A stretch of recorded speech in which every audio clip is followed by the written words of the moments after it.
എല്ലാവർക്കും നമ്മുടെ പുതിയ വീഡിയോയിലേക്ക് സ്വാഗതം. നമ്മളിന്ന് ഒരു കുക്കിംഗ് വീഡിയോ ആയിട്ടാണ് വന്നിരിക്കുന്നത് കേട്ടോ. അപ്പോൾ വ്ളോഗൊന്നുമല്ലെന്ന് നമ്മളിന്ന് കുറേ നാളെ ഇപ്പോൾ എന്താ പറയുക പുറത്തൊക്കെ വെച്ച് കുക്കിങ്ങൊക്കെ ചെയ്തിട്ട്. അപ്പോൾ ഇന്ന് മഴയൊന്നുമില്ല, വെയിലുണ്ട്.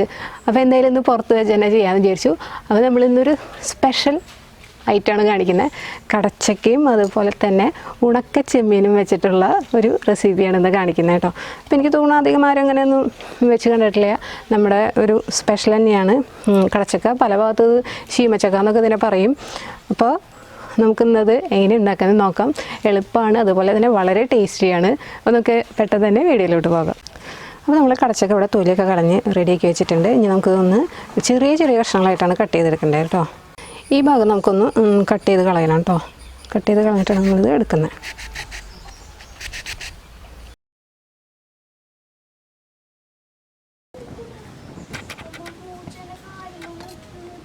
അപ്പോൾ നമ്മൾ കടച്ചക്ക ഇതുപോലെ ചെറിയ കഷ്ണങ്ങളായിട്ടാണ് കേട്ടോ നുറുക്കിയെടുത്തിരിക്കുന്നത്. ഇതുപോലെ തന്നെ എടുക്കുക. ഇനി നമുക്ക് നമ്മുടെ ചെമ്മീനൊന്ന് വറുത്തെടുക്കണം. നമ്മളൊരു പാനിൽ കുറച്ച് വെളിച്ചെണ്ണ ഒഴിച്ച് സ്വല്പം വെളിച്ചെണ്ണ ഒഴിച്ചിട്ട് ഇത് വറുത്തെടുക്കാൻ പോകാം കേട്ടോ. ഇത്ര അളവിൽ ഉള്ള ചെമ്മീനാണ് നമ്മൾ എടുത്തിരിക്കുന്നത് കേട്ടോ. അത് നമ്മൾ ഓരോ കടച്ചക്കയുടെ ചെറുതാണെങ്കിൽ അതിനനുസരിച്ച് കുറവ് ചെമ്മീൻ മതി. കടച്ചക്കയുടെ വലിപ്പം അനുസരിച്ചിട്ട് നമ്മൾ എടുക്കുക ചെമ്മീനൊക്കെ.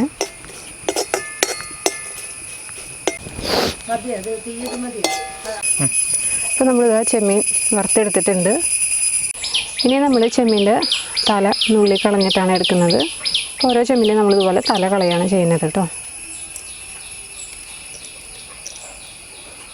ഇനി നമുക്ക് ഇതിലേക്ക് നമ്മുടെ കടച്ചക്ക ചെമ്മീനിലേക്ക് നമുക്ക് ഇനി ഒരു അരപ്പ് റെഡിയാക്കണം. അപ്പോൾ അരപ്പിനായിട്ട് ഞാനിവിടെ ചെറിയൊരു നാളികേരത്തിൻ്റെ അരമുറി നാളികേരം ചെറിയതാണ് എടുത്തിരിക്കുന്നത്. ഇനി നമുക്കിത് മിക്സിയുടെ ജാറിലേക്ക് ഇട്ട് കൊടുക്കാം. ഇതിലേക്ക് 6-7 ചെറിയ ഉള്ളി കൂടി ഇട്ട് കൊടുക്കാം. ഞാനിപ്പോൾ 2 പച്ചമുളക്, നമ്മുടെ നാടൻ പച്ചമുളകാണ് ഇതിലേക്ക് ഇട്ട് കൊടുക്കുന്നത്. ഒരു 1/4 ടീസ്പൂണോളം ജീരകം, ഇനി ഒരു 1/4 ടീസ്പൂണോളം തന്നെ പെരുംജീരകം കൂടി ഇട്ട് കൊടുക്കാം. ഇപ്പോൾ നമ്മൾ ചെമ്മീൻ തലയൊക്കെ കളഞ്ഞ് നല്ല കുട്ടപ്പനാക്കി എടുത്തിട്ടുണ്ട് കേട്ടോ.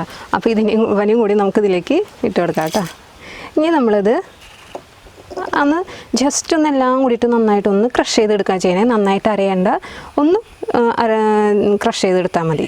നമ്മളിപ്പോൾ നമ്മുടെ കൂട്ട് ഇതുപോലെ ഒന്ന് ജസ്റ്റ് ഒന്ന് ക്രഷ് ചെയ്തെടുത്തിട്ടുണ്ട് കേട്ടോ. ഇതുപോലെ ഒന്ന് അരച്ചാൽ മതി. ഇനി നമുക്കൊരു മൺചട്ടി വെച്ച് കൊടുക്കാം. ഇനി നമുക്കിതിലേക്ക് സ്വല്പം വെളിച്ചെണ്ണ ഒഴിച്ച് കൊടുക്കാം.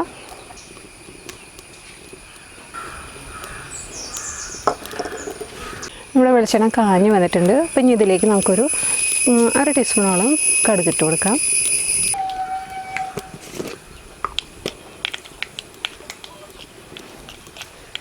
നമ്മൾ 2 വറ്റൽമുളക് ഇതിലേക്ക് ഇട്ട് കൊടുക്കുന്നുണ്ട്.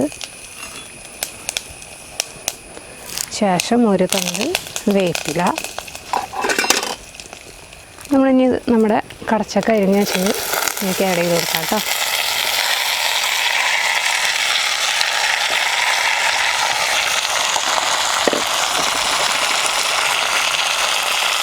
ഇതിന് ശേഷം 1/2 ടീസ്പൂണോളം മഞ്ഞൾപ്പൊടി,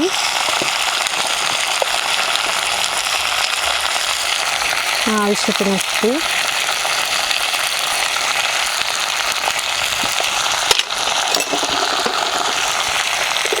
കൂടി നന്നായിട്ടൊന്ന് ഇളക്കിയെടുക്കുക.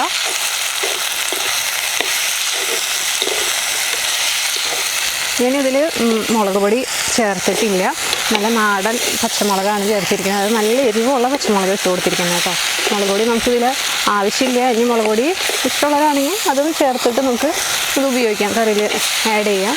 നല്ല എരിവുള്ള നല്ല നാടൻ പച്ചമുളകാണെങ്കിൽ അത് ചേർത്ത് നമുക്ക് അരച്ചാൽ മതി കേട്ടോ. ഇനി നമ്മുടെ അരപ്പ് നമ്മളിതിലേക്ക് ചേർത്ത് കൊടുക്കാം.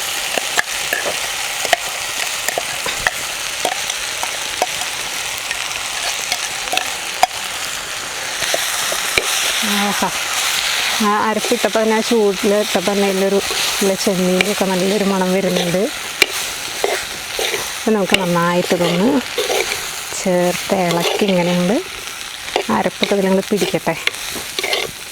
നമുക്ക് കഴിഞ്ഞത് മൂടി വെച്ച് ആവിയിൽ വേവിക്കുകയാണ് ചെയ്യണേ. അപ്പോൾ നമ്മൾ സ്വല്പം വെള്ളം അതിൽ ഒഴിച്ച് കൊടുത്തിട്ടുള്ളൂ. അതിന് ആവിയിൽ കിടന്ന് വേകുമ്പോഴാണ് ആ ചെമ്മീൻ്റെയും ആ അരപ്പിൻ്റെയും ടേസ്റ്റൊക്കെ അതിൽ പിടിച്ച് നല്ല അടിപൊളി ടേസ്റ്റായിട്ട് കിട്ടുക കേട്ടോ. ഇനിയിപ്പോൾ ഇതിൽ നല്ല നാടൻ പച്ചമുളക് കിട്ടിയില്ല, നല്ല എരിവ് കുറവുള്ള പച്ചമുളകാണെന്നൊക്കെ ഉണ്ടെങ്കിൽ നമുക്കിതിൽ മുളക് പൊടി നമ്മുടെ എരിവിനനുസരിച്ച് ചേർത്ത് കൊടുക്കാം. അപ്പോൾ ഇതിൽ ഞാൻ ഇവിടെ നമ്മുടെ വീട്ടിൽ തന്നെ നല്ല എരിവുള്ള നല്ല കിടിലം പച്ചമുളക് കിട്ടിയിരിക്കുന്നത്. അപ്പോൾ അതുകൊണ്ട് തന്നെ ഞാൻ ഇവിടെ മുളക് പൊടി ചേർത്ത് കൊടുത്തിട്ടില്ല. മുളക് പൊടി ആവശ്യമുള്ളവരാണെങ്കിൽ അതിൽ ആഡ് ചെയ്ത് കൊടുക്കാവുന്നേ ഉള്ളൂ. നമ്മൾ ഇടയ്ക്കുന്നത് ആവിയിൽ വെന്താലും നമ്മളൊന്ന് ഇടയ്ക്കൊന്ന് ഇളക്കി കൊടുക്കുക, അല്ലെങ്കിൽ ചിലപ്പോൾ അടിയിൽ പിടിച്ച് പോകും. ഒന്ന് ഇളക്കിയതിന് ശേഷം നമുക്കൊന്ന് മൂടി വയ്ക്കാം. നമുക്കിപ്പോൾ ഇതിന് മൂത്ത കടച്ചക്ക തന്നെ വേണമെന്നൊന്നുമില്ല കേട്ടോ. കടച്ചക്ക ഇപ്പോൾ നമ്മുടെ വാടി വീഴുന്ന കടച്ചക്കയിലും ഇതുപോലെ ചെമ്മീൻ ഇട്ട് വെച്ച് കഴിഞ്ഞാൽ നല്ല അടിപൊളി ടേസ്റ്റാണ്. അപ്പോൾ വാടി വീഴുന്ന കടച്ചക്കയൊക്കെ ഉണ്ടെങ്കിൽ അതൊന്നും കളയണ്ട, വേസ്റ്റാക്കി കളയണ്ട, ഇതുപോലെ ഒന്ന് വെച്ച് നോക്കുക. അപ്പോൾ നമ്മുടെ ഇവിടെ കടച്ചക്ക ചെമ്മീൻ തോര റെഡി ആയിട്ടുണ്ട്. നമുക്ക് അവസാനമായിട്ട് നല്ല നാടൻ വെളിച്ചെണ്ണ നമുക്ക് ഇതിൻ്റെ മുകളിലേക്കൊന്ന് ഒഴിച്ചു കൊടുക്കാം കേട്ടോ. ശേഷം ഒന്ന് ഇളക്കിയെടുക്കാം.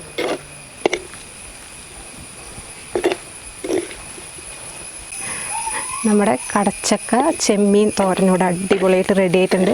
അപ്പോൾ ആ അരപ്പൊക്കെ ചേർന്ന് ചെമ്മീനും ആ പച്ചമുളകൊക്കെ ചേർന്ന് നല്ല അടിപൊളി ടേസ്റ്റാണ് കേട്ടോ. അതൊന്ന് എല്ലാവരും ഒന്ന് ട്രൈ ചെയ്ത് നോക്കണം. എല്ലാവർക്കും ഇഷ്ടപ്പെടും, അത് ഉറപ്പാണ്.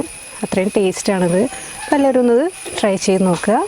അപ്പോൾ വീഡിയോ ഇഷ്ടമായാൽ വീഡിയോ ലൈക്ക് ചെയ്യുക, ചാനലൊക്കെ ഒന്ന് സബ്സ്ക്രൈബ് ചെയ്യുക.